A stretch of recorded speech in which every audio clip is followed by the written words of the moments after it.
Hi and welcome along to the All Gunz Blazing podcast with my man DT in the building. How you doing, bro? I'm all right, mate. I'm good. How are you? How's life been treating you with no football on? Well, I said Well, on. yeah, well, no Arsenal, and that I've been occupied with my own team and everything else because it's pre-season and whatnot. So that's been, keeping me ticking over. And obviously got the kids, and it's school holidays, and it's kind of like a holiday on a holiday because they've been off school for God knows how long now, man. mate. No. I'm at breaking point.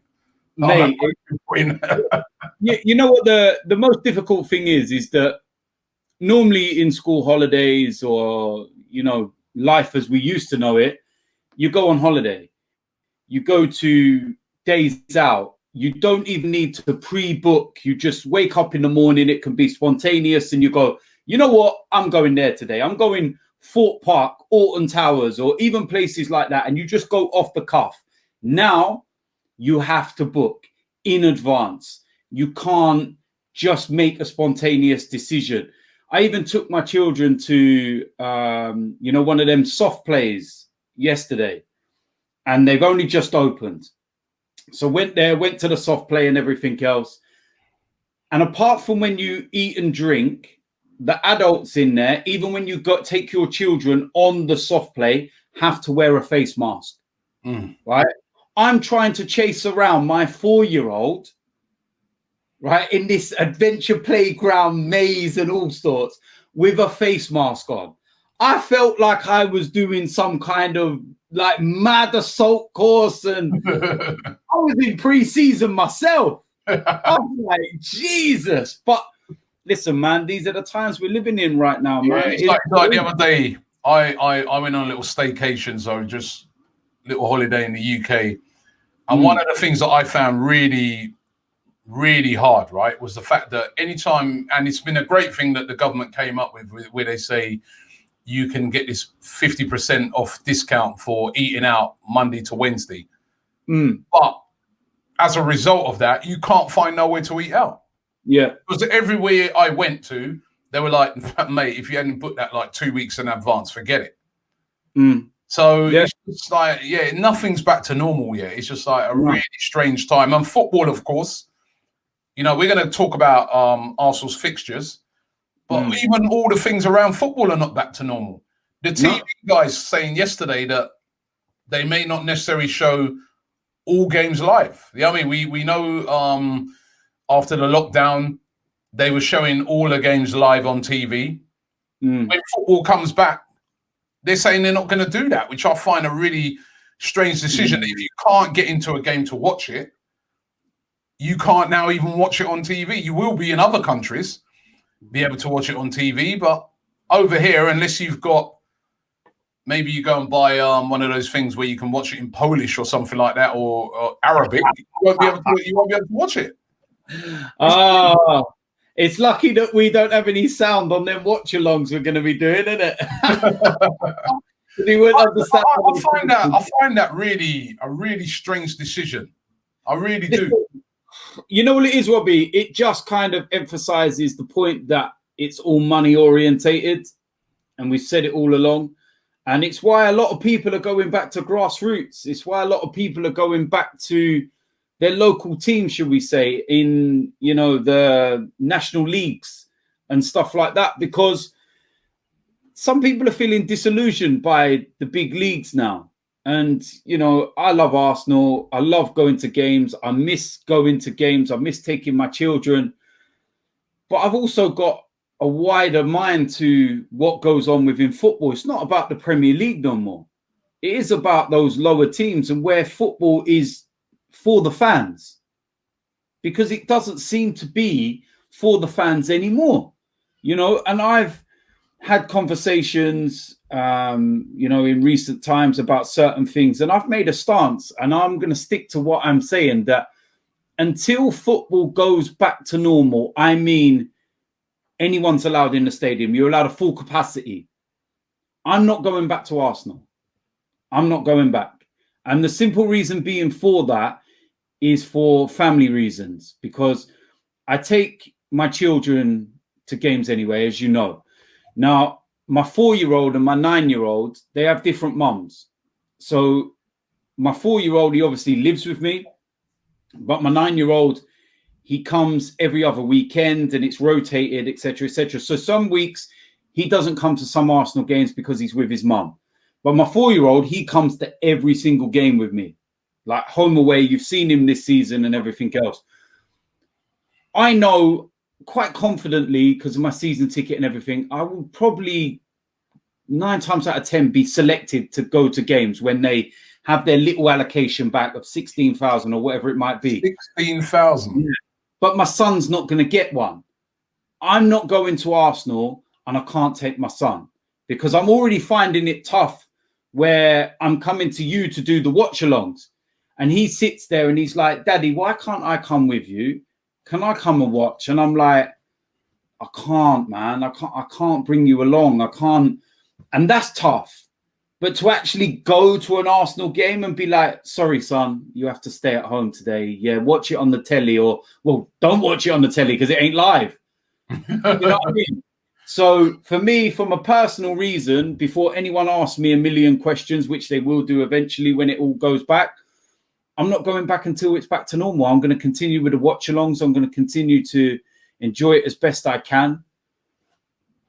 And that's, that's a simple fact. 16,000, they're talking about the possibility of 16,000 coming back, not even straight away, but, you know, in their sort of plan to sort of stage getting people coming back into games and that. How are you going to do it, Robbie? I don't get it. I really don't. I know that they were saying that they were going to use the Community Shield as a tester. Yeah, which they're now they're not now. Yeah, they're cancelled. But then I'm looking at, I'm saying, right, 16,000. Do you give everyone time slots? What if they give you a time slot that you can't do? What if, you know, you get the first time slot of the day and it's like 4 hours before kickoff? Like, you've got to sit in a stadium like 4 hours. I know some people would be like, you know what, I don't care. I want to go back to football. But it's, listen, I leave it up to them, man. I don't know how they're going to do it. It's going to be very difficult. I heard a rumor actually yesterday that the 16,000 will be the people just in the normal. But now, and this is just a rumor, right? Before everyone flies off, right? This is just a rumor. But the corporate parts, that won't be, so in other words, you'd find it really difficult to get one of the 16,000 tickets. But if you bought a corporate box or whatever, that would probably guarantee you every game you could, because it's easier to socially distance in there and stuff like that. Yeah. Now, as I said, it's just a rumor I've heard at the moment before. Well, look, it's one of those rumors that you can see coming true, isn't it? Well, the issue that I've got, right, or what I can't work out is that you've got to spread everyone out, right, and they've got to be distant. So, you know, where I sit, for example, at the Emirates, obviously, when you sit in a regular place, you've got your season ticket, you get to know everyone around you. Now, I've already been speaking to people that sit next to me, behind me, front of me and whatnot. They want to go. I want to go. But then what do? Who gets their actual seat in that crowd? Like, do I get my seat? But then what happens to the person that sits next to me? Or the person that sits directly in front of me or behind me? Or where do they go? That's what I can't work out, because you pay the money you pay for a season ticket to sit where you sit. Yeah. In Arsenal go. The other thing I can't work out is why this is all taking so long, because there's bars, pubs. You know, we've been in them. Don't get me started, man. The bars and pubs are not breaking any rules, right? Restaurants. Yeah. You can go. It's an enclosed space. You don't have to wear a mask. You go in there. They have track and tracing and stuff like that. Yeah. A football ground, effectively, you're outside. Mm-hmm. So if you're outside, you're wearing a mask. They socially distance you up. And to me, 16,000 in a 60,000 stadium as well. That's just a fraction. I don't know why it's taking so long to even start that. Why is it? To me, that should have been from the first game back. They should be starting that. Because to me, I mean, I know the big issue really is all about transportation and getting to the ground. not having lots of people on the train and stuff like that. But the government are telling also people, get back to work. Go into central London now. We need you back because, you know, they see that all those businesses around the place are really, really suffering. So, but we've got to get fans back into football. I understand the pandemic. Obviously, this thing is a terrible thing, and the government are trying to get it under control, and we don't want further spikes and things like that. But also, if we don't hurry up and get football back to normal, there'll be no football. Yeah. Even the big clubs, you know what I mean? There'll be no... Don't get me started because, like I said, even with my team, because we're going into league football this season, I've been very closely monitoring everything with the FA. We get updates from our association and stuff like that. And one of the biggest issues that we've had is letting fans back into the stadiums at grassroots level, lower league levels and stuff. And I said, you know what? Let's go and set up a game in the pub car park. Because then anyone could turn up and watch. Anyone could just turn up. You could all just turn up. That's very true because, again, at the lowest levels, right, at the low league levels, right, where you've got teams that get a couple of hundred people in a stadium that holds, you know, or they'll have their little grounds where they could quite easily socially distance people. I don't see what the problem is. You know what I mean? You wear masks because... Honestly, I just think that there's so many, like you said, there's so many different mixed messages around the whole thing. But football, you know, and we're talking about football because it's the sport that we love and follow. Football, just if it doesn't get back to normal soon, I just see so many clubs and that going out of business and really, really suffering. They are suffering. You know, and I really just, you know, really want to see some movement on it. And obviously, the fixtures are now out. Yep. And I wanted to get your feelings on them. First game of the season, which would have been a great one to go to. Fulham away. You remember all those years? Yeah. Remember when Fulham, you know, I remember sort of when we used to do all the boat trips going there and things like that. That was brilliant. Yeah. Yeah. Last time we played at Fulham, we won 5-1 and we sung We Got Our Arsenal Back.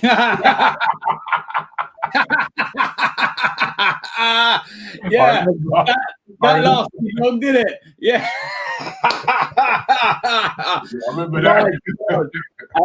You know what I like about Fulham as well, right? Is that it's very old school. You're close to the pitch. Last time we was there, I think that was the game I got Shaka's shirt. Actually, my son got it, and then after the game, Oba come out of the changing rooms, and like the players literally have to come out the front to go on the coach. Yeah. And he signed my hat for me, and we was having a laugh, and it was like, yeah, I'm gutted that that's one of the ones that you can't go to. But from what I'm hearing anyway, away fans are not allowed in for the whole season anyway. That's the next thing they're saying. Away fans might not be allowed back for the whole season because they have masses of fans travelling different big distances across the country. Yeah. Fulham away. I was sort of I did an interview on Sky and they were asking me about that game, and I was saying that, you know what, normally you don't really want a lot of those promoted teams too early because they're so hyped and so pumped and their fans are right up for it. It's really, so to me, I think that would have been a really, really tough opening game ordinarily. It still will be, but I think the fact that there's going to be no fans there works to the advantage of Arsenal. Yeah. You know what it's like. They've just come back into the division. Yeah. They're fat. Arsenal, London derby. It'd have been electric there. Yeah. And obviously they play a feed off of that. That'd be a tough game, but no fans now. That changes that. Yeah, it changes it big time. And I'm actually very, very, very happy with our fixtures. And I actually don't mind October. All right, wait. We're going to get into it. I'm saying we can get into it in a second, but I'm saying I've got no problem with any month of our fixtures. And when you go through it, I'll explain my reasoning why. All right, so the first month, Fulham away, then West Ham at home, which we normally have a great record against. But then a place where we've got a horrible record. I don't think we've won it for 7 years, I think it is. Right? Liverpool away. Yeah. No problem with that. I would rather go to Anfield with no fans in the stadium. True. Right, October. This is the month that a lot of people are focusing on. And this is why it's very important, I think, that Arsenal get off to a good start. Yeah. Because you don't want to say, I don't know, let's say the scenario is drew to Fulham, West Ham beat us, which they have beaten us at home before. Remember, and they gave us a tough game last season. Yeah. And they lost to Liverpool. You're going into October with 1 point. You don't want to have a scenario like that. Because in October now, Sheffield United at home, Manchester City away. We ain't won there for ages either. Leicester at home, drew with them this season. Manchester United away. That's a tough month. It's a tough month, but again, I'd rather go to Manchester City and Manchester United with no fans in the stadium. I think it's a perfect scenario. I would rather their stadiums empty. Does Man City, I mean, and this is not even taking the piss wise, right? But does no fans at Man City doesn't make that much difference because the way they play, they're such a good team. They're a great team. But let's remember what happened the last time we played Man City. Yeah, that's at Wembley. No, I'm on about going. No, but it doesn't matter. The stadium's empty. When was the last time we beat them at there? Listen, Robbie, don't matter whether you play at Wembley, whether you play at Man City, whether you play at the Super Bowl, or whatever you might want to call a stadium. They're empty. All right, but what happens? Green grass. What happened the last time we played at empty Man City? Yeah, everything went wrong. We got battered.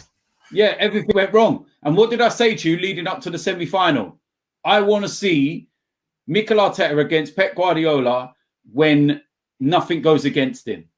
The way that it did in that game at the Etihad.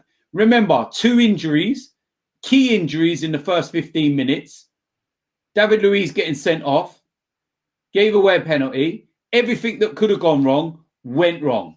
I think it's been shown though, isn't it, over the whole when teams came back over the pandemic. Sorry, after the lockdown, I think it was shown that most of the big teams at home on their turf, they won their games. As a matter of fact, probably the low fans thing helped them because those really big teams, they're just brilliant teams. They don't rely on fans to give them that extra 10, 15%, like, say, a team like Norwich last year and Sheffield United and those teams suffered, didn't they? Sheffield United, Leicester, those teams they're good, but their fans give them that extra. You know what I mean? That gives them that extra, especially when they're playing against the big teams. Yeah. So teams like City, I'm not too sure how much of an advantage it is that you go in there, they've got no fans. Even Man United, sometimes they seem to play better at home without their fans. Because, it's a bit like Arsenal sometimes. You know, our fans, if they ain't going too right, but at the end of the day, and groaning. Whereas if you're just playing there and there's no fans and you're playing against teams that you're expected to win, even if you say go a goal down or something, there's no fans to have a go at you. So you're still just like, all right, guys, refocus, man. These lot, we know we can smash these lot. Let's all down, play, we'll win. So I'm not too sure how much of an advantage that is. The no fans things against those teams like Man City, Man United. I'm not too sure if that's a big advantage. What I'll say is that Manchester United ain't beat us in a couple of years at Old Trafford anyway. So we should go there thinking confidently. Also took care of them at Emirates last season. And why not go into the game with some kind of confidence? Listen, look at our run of fixtures before the season finished and the places we had to go to and the games we had to play. If anything, it was the games that we were more expected to win that we didn't. You know what I mean? Brighton, even Tottenham, we went into that game, everyone thought we were going to win. It was the games that nobody expected us to win that we actually put in the big performances. And I'm looking at it and I'm saying, you know what? We need to feed off that. We need to feed off those kind of performances under Mikel, new signings, everything else. Get ready for the new season. Let's just take it as we mean to go on. I'm looking forward to it. Yeah, there's also in October the fact that there's also an international break in there. So you have a game on the 3rd against Sheffield United. And by the way, all these fixtures will get moved. They're all showing Saturday 3 o'clock kickoffs. They will get moved around. But Sheffield United on the 3rd, Manchester City on the 17th. So there's an international break. Then we play City, then followed very quickly by Leicester, then Man United. So those are 3 tough games back to back. But then we get into November. They are. But we got a good home record against Leicester and that. We got a great home record against Leicester. And we might have drew with them this season, but we battered them. Yeah. November, Aston Villa at home, Leeds United away, Wolves at home. Again, I'll say one thing there. Leeds United away. I'd rather them with no fans. Yeah, definitely. One place. Definitely, you want to be going to Leeds with no fans because, again, Leeds. Listen, a good friend of mine's a massive Leeds fan, and I cannot tell you how overjoyed he was at Leeds getting promoted. And I think that's one place this season that would have been absolutely rocking for every. Yeah. You know, them playing us, them playing. I think they got Liverpool first game of the season. Those play, it'd be rocking, right? Yeah. Now they're not. You know, that makes it definitely easier place to go. Definitely. Wolves at home. Then we get into December. The big one for us is the North London derby on the 5th of December. Away first. See, last few seasons we've always played them at home first, haven't we? Yeah. So it don't look like that we face them away in the North London derby. Yeah. It don't look like we're going to their stadium again. Yeah, again, probably with no or limited amount of fans. Yeah. So does that? I think in that one it's an advantage. I suppose so. And at the end of the day, I still don't know how we lost the game there last season anyway. You know, and let's keep remembering last season because it was. This is a new season that's here now. And, you know, we're not 8th anymore in the league. All right. We're top of the league right now. Just remember that. Because AFC Bournemouth were relegated, we are now top. All right. So stop your memes with 8th and all the rest of it. We are currently top of the league. Let me just get that very clear.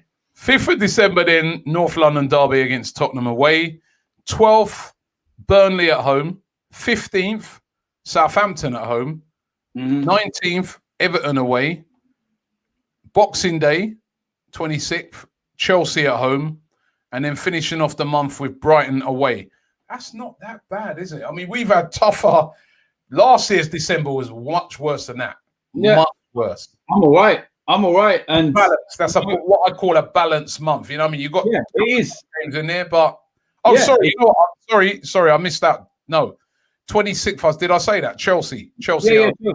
But that's again, it's balanced in terms of like they're not bunched together. You haven't got like Tottenham, Chelsea. You've got Tottenham right at the start and you've got Chelsea right at the end and games in the middle where you could go, you know what, we can win those ones. You know, Chelsea, they're already advertising the game on Boxing Day. Like they're fully 100. It's 127 days until Boxing Day. And they're already hyped for it. Did we hurt them that badly a couple of weeks ago? Are they that wounded? They're like, no, Arsenal, that's the big fixture now. You know what I mean?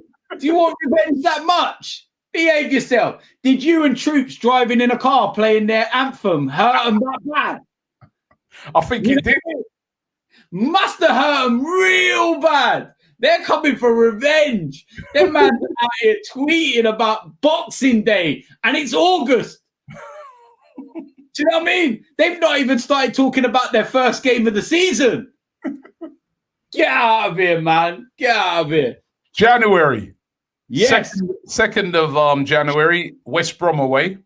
I know what game I'm looking forward to. Crystal Palace at home, the 12th. 16th, Newcastle at home. 27th, Southampton away. And right at the end of the month, 30th of January, Manchester United at home. Yep. There's 2 in there for me. January the 12th, Crystal Palace. Why are you looking forward to that so much? Well, there's 2 reasons. One, because January the 12th would have been a year to the day that AFTV got slapped in the final by DTFC. Sorry, but you know.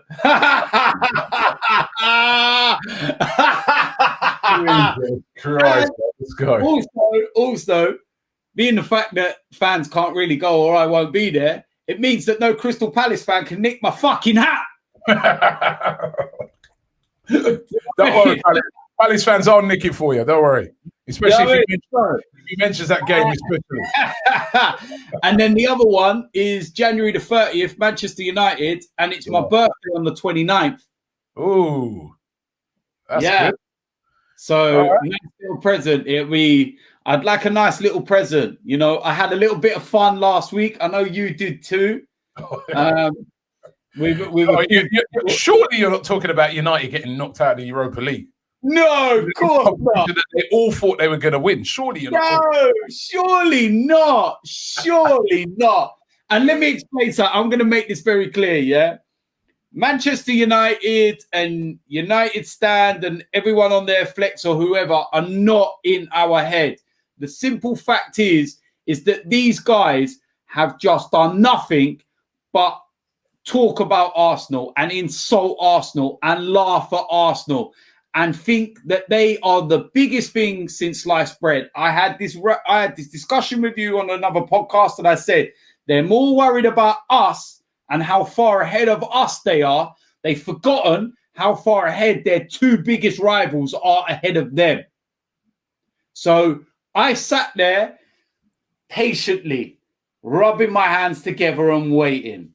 And we know Flex personally way before this stuff, YouTube or whatever. And you knew he was hurting just by his replies. His replies. I'm WhatsApping him. Man's getting blue tick, red, no responses and all sorts, yeah? You know when he's hurting.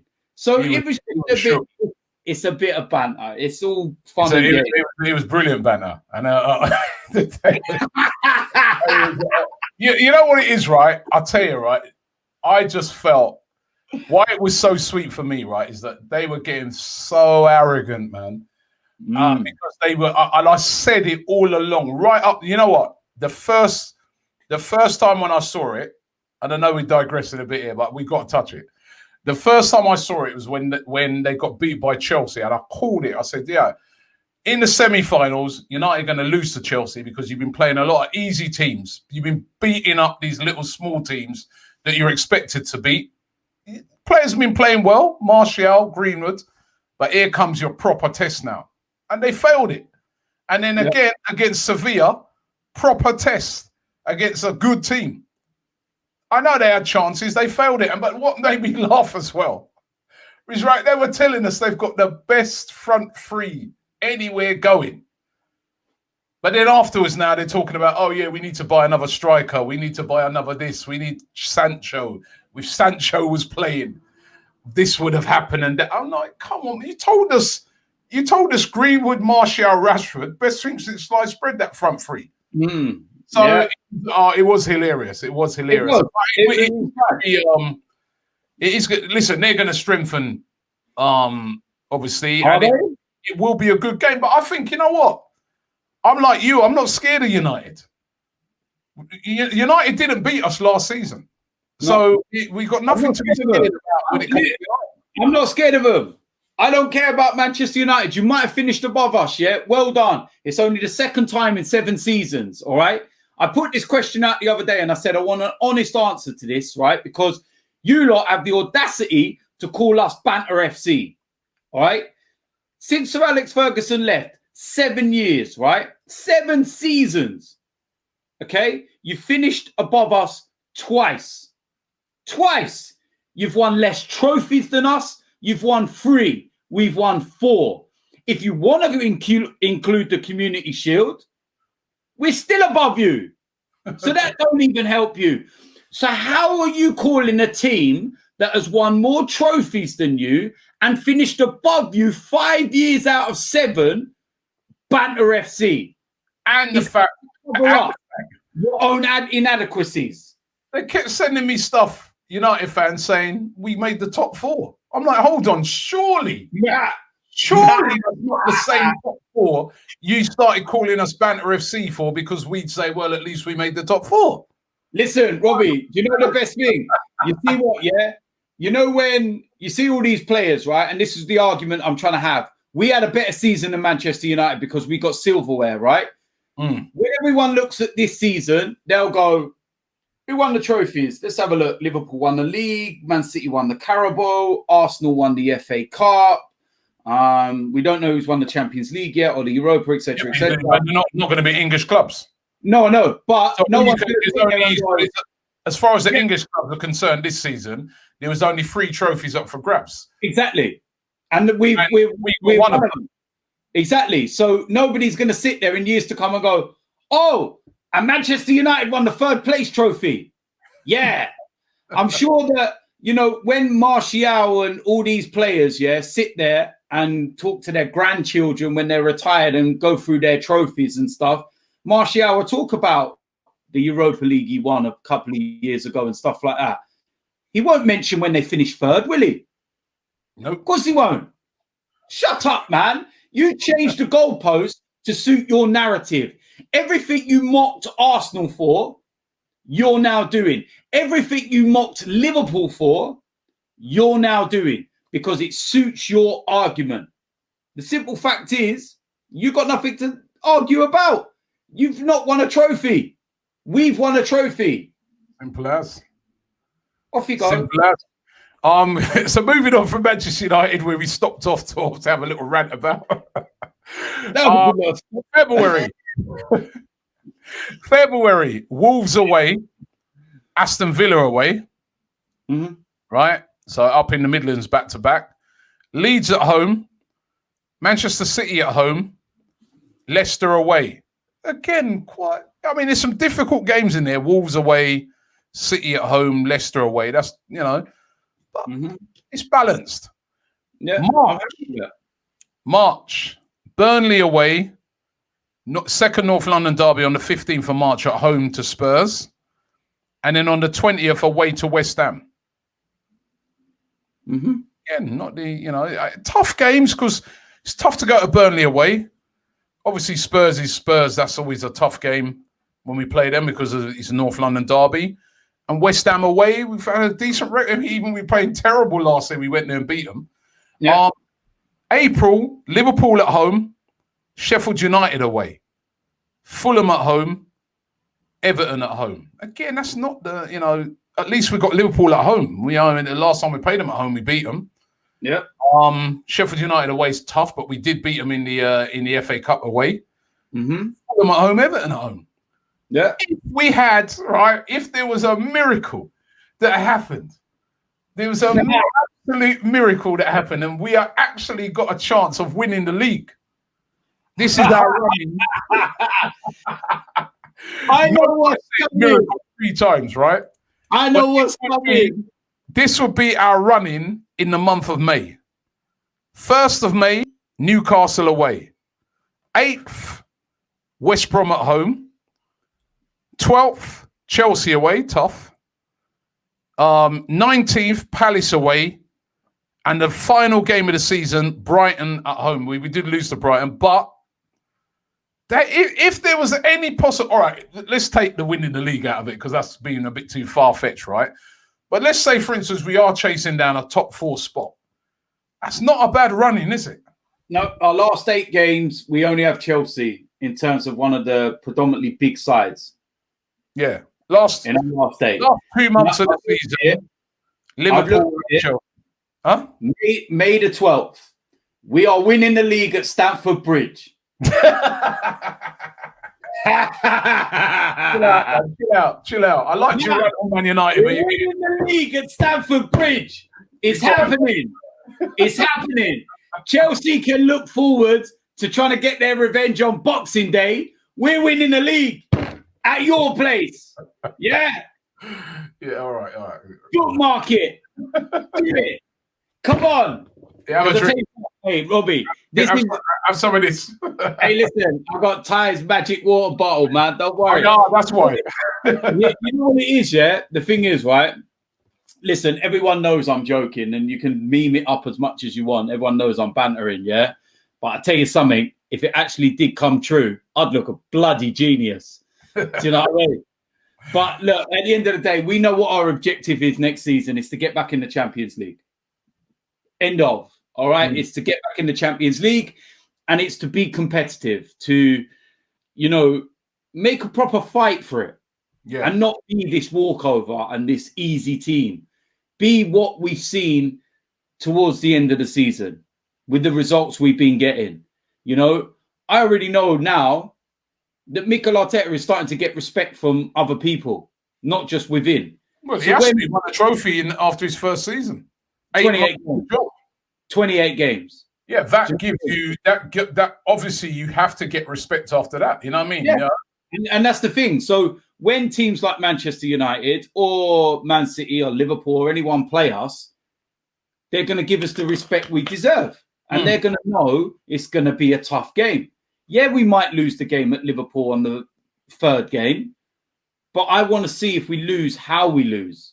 Because every time we've gone there in recent years, we got slapped. Do you know what I mean? The only thing that you won't guarantee this year is that there won't be a viral video standing outside Anfield with me in it like other years. Do you know what I mean? And it's like, so yeah, if we lose, I want to see how we lose. If there's a difference to the way that we do it, where we can walk out and go, you know what, we've been beaten by the best team in the country, and that's where we want to be. And we're not there yet. But I saw something today that can give me, you know, hope for the future moving forward. Listen, we've got to improve on the squad. Obviously, you know, I mean, movements are being made at the moment. Yeah. What do you think we need? Same as what we've always said, another centre-back, a centre midfield. You know, we've already brought Willian in. And then that creative player as well. I think it's pretty straightforward. I think everywhere else is quite set. I think that we're good to go in those areas. And, you know, it will take time to build and strengthen as we go along. But those are the key areas that we have to deal with now, not in a year's time, 2 years' time or whatever. Now, they have to be done now. You know, let's get this Gabriel signing over the line. You know, let's get that done. And then I think our defense is sorted. And you've got the likes of Gabriel, you've got the likes of Saliba, you've got the likes of David Luiz and whatnot. We'll get rid of some players. We're hearing that Socrates could be out of the door. And you know, that side of things is starting to take shape. Get Thomas Partey. That doesn't change. That's the player I want. I think that's the player that everyone wants. Get it done. And then you've got, you know, the lad from Lyon or a certain little man from Barcelona that's currently at Bayern Munich and probably going to win the Champions League. But do you think, like, you know, on Willian? I hadn't had a chance to ask you. You happy with that signing? You know what? Initially, I wasn't, like, from the thought of it. But when you look at it and take a step back from it, and, you know, we did kind of touch on it in the last podcast and everything, and saying that I think that he could be a big help to our left-hand side because we've got so much inexperience down the left with Saka and Martinelli. And the fact that we're looking to change the formation, I believe, as well. He brings experience, work rate, energy, and he's not past it. And all these Chelsea fans that are trying to say, oh, he's this, he's that. He was second. He was your second best player last season. Your second best player statistically as well last season. Shut up. You're just trying to write out because you don't like, oh, he's moved to Arsenal. Yeah, he's useless anyway. We wanted him off the books, blah, blah, blah. Yeah, we got Ziyech and we got Werner and all that. Yeah, they're great players. Wonderful. Well done. They got to go and do it in the Premier League now. You don't know if they have or can. I mean, you know what? Right now, at this moment in time, if you was to say, take the age thing out of it, right? Willian's a better player than Ziyech. I'm sorry, Ziyech is a good player, and you know he had that great season in the run up to the Champions League, and he's a very, very good up and coming player, but he ain't there yet. Willian is already there. I think it's a good signing. It's going to be where they play him. I just getting the feeling, the more and more it goes on, I just think that they're going to play him in that attacking midfielder, number 10 type position, which then worries me because then I'm thinking, well, then they might not try and get Coutinho. No, do you know what? I get a feeling they're going for Coutinho would be brilliant at Arsenal. He would be, but I genuinely think they're going for the lad for Lyon. Pronounce his name. I know you're trying to send me into the trap of trying to. I know you, man. I know you. Listen, we already know, how you like to pronounce it. You pronounce the A with an A, so it's Aurier. You pronounce it. Aurier. What is it then?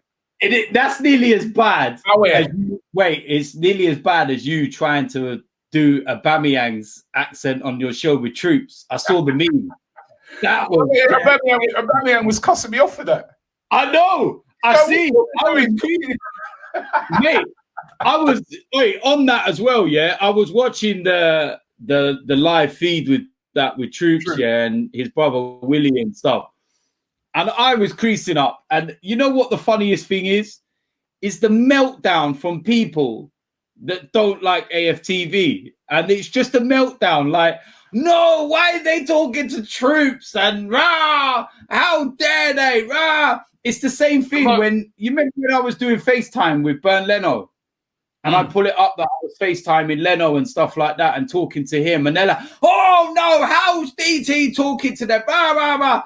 And do you know what the best thing Aubameyang said in the whole of that thing? And I know he said some certain things about, watch out for this or that, or they got the paper. Or he made a very, very good point in there that he doesn't mind the criticism.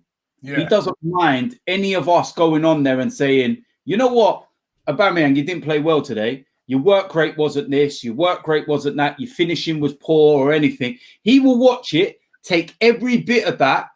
And he said it specifically. He said, I'll try and do better tomorrow. Yeah. I will go. And I remember some players like that. You've got some players like that. Yeah. I remember we met Lacazette. He said the same thing. Lacazette said the same thing. He said, listen, he goes, I know that when you guys and when some of those fans you have on are having a go at me, it's nothing personal. And he goes, a lot of the times, he goes, when they say I played shit, he goes, most of the times they're actually right. And he goes, I know that I have to improve the next week. So I've said this a million times. It's not fans coming on with an agenda looking to slate out the players so that they can get a load of views on a platform. It's fans who love their football club and want to see their club do well. Yeah. And that's what it's all about. But I thought Aubameyang was, apart from him having a go about my accent, it was good. It was. How do you pronounce that name then? Come on. No, I'm not going back to it. What's your pronunciation? Come on. Away from Leon. What's his name? It's a whore. That's how the start of it. Whore. Keep this clean, man. Yeah. It's like whore. Yeah. Whore. But you go Aurier. Like, it sounds too much like Aurier. It sounds. The way you just said that, you sound like Inspector Clouseau. Trying to put a French accent on. Forget it, mate. These people are destroying us. Listen, nah, man, listen. You know what? He's a great player, though, man. The thing with him, he impressed me so much in the Champions League. He's young as well. He could be the mainstay for a long, long time. Yeah, a long time. And the only thing is, though, how can we get him with a certain person still there on 350 grand a week? It ain't gonna happen, is it? Oh, don't start, man. Can we go one podcast without talking about him, please? No, but listen, he's here. He's there. He's everywhere. I don't know. I just don't even want to. I want to try and be positive. I want to look forward to the season. You know, the defense, right? You know, with the defense, what you just said there. So obviously, hopefully Gabriel, but defenders, right? Saliba, obviously, he's just come in. Socrates, who could be on his way out to Napoli, so could be very interested in. Yep.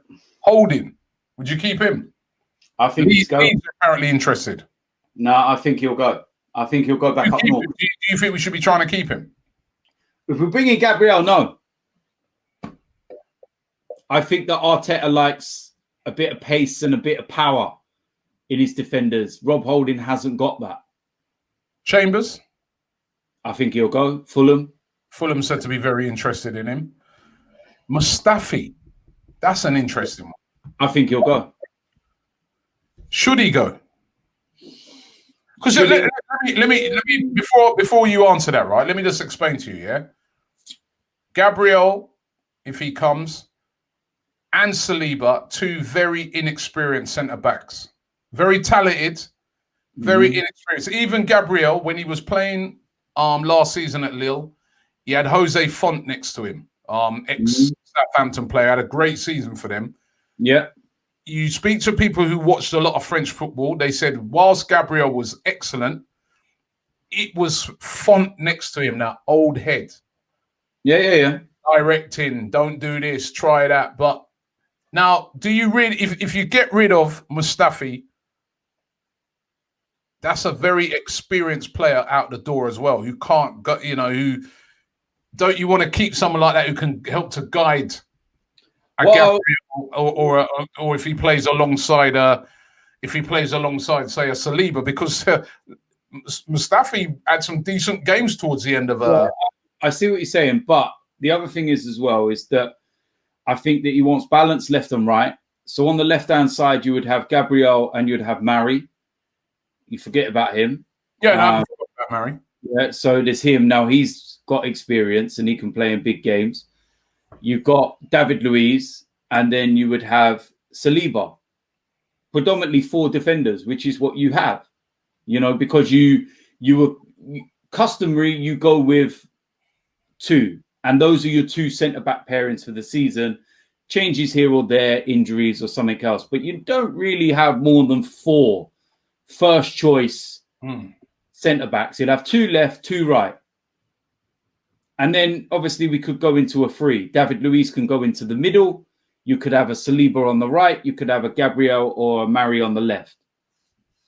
So there's options, but you don't want too many options. And I think that if you narrow that down, then the most important part of that as well is you're releasing a huge chunk of the wage bill. And I'll tell you something, I think that as well, we need to not underestimate just how important David Luiz is off the scene at the moment. And I'm hearing a lot. And it's not just from players that I've heard things from. It's an interview as well that I saw with Kieran Tierney a few days ago. He done a podcast. And he said how important David Luiz has been behind the scenes. And that it was David Luiz that actually drummed it into the players that they could win the FA Cup. He was telling them, no, we're winning it. We are going to win it. He is a guy that has won trophies, big trophies. And he instilled a belief in the players that they could do it. Players that were probably still low, that were still not full of confidence after everything that had gone on and a bad season and everything. And at moments when you have a bad result, like Brighton, for example, and things like that, he was able to pick everybody up. And he seems like that type of person that can lift, certain things. And yeah, he has those mistakes in him and stuff. But I saw a lot less of those mistakes under Mikel Arteta. So I think David Luiz is important, not just on the pitch, but off the pitch. And I think that we need to realise that now as well, just how important he is. And Chelsea fans, again, I'll bring it back to you lot. You can sit there and mock David Luiz all you want. He'd walk straight into your back 4 all day. He left you to win a trophy for us against you. Shut your mouth. Maitland-Niles. I think he'll stay. Because now that Raul Sanelli's gone, could that you know what? I was watching, and please don't anybody think that I'm trying to compare him, right? But I was watching that Alphonse Davies the other day, yeah? And I'm looking at Ainsley, and I'm like, he can do a lot of that sort of stuff in that, obviously nowhere near as good. But what Ainsley has that I really like is he has pace, skill, and power. And that could be a really important weapon in our armory. And that's why I don't think we should be letting him go, because I can see him as well. He can cover on the right-hand side. He can cover on the left-hand side. You can throw him in on wings as well. We've got to keep this guy, especially when I start hearing that Tottenham are interested in bringing million. Ainsley ain't going Tottenham, man. Behave yourself, man. He ain't going there. He's an Arsenal boy, man. He ain't going Tottenham, man. Arsenal turn around and say you're an Arsenal boy, but we no longer want you. Listen, we'll make sure that question gets asked later this evening, because he's going live with Aubameyang. That was one of the things on Aubameyang's live. He actually rung Ainsley up and woke him up to say, "Come on live." And Ainsley was like, "Nah, tomorrow, man. I'm in bed." So let's get ready to watch that one, and then we'll get that question asked to Ainsley. We'll make sure we spam the comment. You're keeping him, because I see a guy. I'll keep him. I told you, Robbie, I actually think Hector's going to be the one that's out the door. Hector Bellerin? Yeah, I genuinely do. I think that he will be the one that they look to cash in on and get some money and get some someone off the wage bill. He's on over 100 grand a week. It's surprising to me if they sold Bellerin, because not if Maitland-Niles can do what he can do. He's a very experienced player. That's why I don't know, you say that. And again, he's a guy that's grown up at Arsenal. I'm not too sure if that would be a good sale. Well, listen, I think that he's got some questions to answer for Mikel Arteta first and foremost as to why you're smoking. I think that he needs to deal with that first. Footballers are allowed to smoke, you know. I know, but listen, you've got to be careful, man. You've got to be careful. You're an athlete. You're an athlete. Listen, you know I've had run-ins with Hector Bellerin, right? But I saw that, right? First of all, I couldn't say it didn't even look like the cigarette was lit up. Wasn't it? Listen, the only thing that I'm surprised about is that we haven't got the blame for it. But it was a cigarette lit up. But the picture I saw, it weren't lit up, was it? No, look, it is what it is. All I will say is, listen, I'm not. Look, let me get this right. I'm not having a go at him, right? Because I know footballers do things in their own time, yeah? And he was in his own space with his family and everything else, and paparazzi have managed to get hold of him and take a picture or whatever, yeah? But I think that Mikel Arteta will be reminding him of his responsibilities and what he does for a living, which is that he's an athlete. And that if you are going to smoke, then you're probably best off in this day and age. You're going to have to do it behind closed doors. Yeah, you're going to have to do it. To me, yeah. It's not great. It's not a great look smoking, but it's nothing illegal. No, I know that. I don't know. No. You're getting it wrong. You're getting it wrong. I'm not saying it like that. I'm saying what I'm trying to say is, I know you're not saying it. I know you're not saying it, and I know this is like it's been put out there and it looks bad because the image of a professional athlete smoking. The guy's on holiday. I know. Holiday. If he wants to say to himself, you know what, I fancy a fag. I mean, I don't smoke, but if I fancy a cigarette, I'm on holiday. So what? Yeah, but if there was a Premier League was going on, and we'd just been beaten by Man City or something like that, and I saw him with a fag in his mouth the night of the game, the night after the game, Dan, I'd be a bit more. The guy's on holiday, man. I don't care. Yeah, I know. But what I'm trying to say is that Mikel Arteta is very clearly a disciplinarian. He likes things done a certain way. He likes players to act a certain way. So what I'm trying to say is Mikel will probably have a word with him just to say, be more careful. You know, remember your responsibilities, and remember when you're in public, you can be caught out. That's all I'm trying to say. You know how I look on that? As I said, I don't even look on it like he's done anything. It's not as bad as the Lacazette balloon on. To me, you shouldn't be doing that. No. Right? Even though that's not illegal afterwards. If Hector Bellerin had a spliff in his mouth, right, then maybe I might have been like, hey, you know what I mean? But the man's got a cigarette in his mouth. The man's on holiday. If he had after a long season, the man's out of injuries. If he wants to smoke a cigarette, who cares? I don't give a toss. As long as when he comes back, he's ready to go. That's all I care about. He's on holiday. Come on, man. You might be on holiday. We don't know the context of the thing. You could be on holiday. I know, right? You don't drink. Yeah? You don't drink. But I've seen, right, sort of situations where we're all letting our hair down and someone busts a little Henny and is giving it to you and you've drunk it. I could send that picture to your doctor. Then what? You'd be like, I told you you shouldn't be drinking. Hold on a minute. You're actually saying it like that's actually happened. Listen, I've seen you drink. I can say one thing. Listen, you shut up a minute here, right? Trying to get me in trouble, right? Let me explain something. Right, the first and foremost, the person that pops the Henny is Troops, right? And I don't drink that, yeah? I used to drink brandy straight back in the day, yeah? But no more, because that shit will rip my insides out. Do you know what I mean? So there ain't no Henny. I've seen you drink. Yeah, maybe, but not right. Henny. So that's what I'm saying, right? So, but I know that you don't drink. If you you're trying to bet me right up, man. Look at it. Hold on. You're not a drinker. You don't drink, right? No. I've seen there's been like an occasion where everyone's just let their hair down. Maybe it was a big win or something like that. Someone slipped you a little beer and you've just said, yeah, man, boy, come on, man. The man's on holiday. Ironic that you say let your hair down when you're bald. The man's on holiday. You put a fag in his mouth. Maybe who cares, man? Honestly. No, I'm not saying I care. I'm saying that Mikel might care. That's what I'm trying to say. And he might, because that's what I said. I think that he might have some questions to answer with Mikel when he returns, because that's what I'm saying. I think Mikel will have some. Like Chesney. Chesney was in the changing room. Yeah, that's different. Of course it is.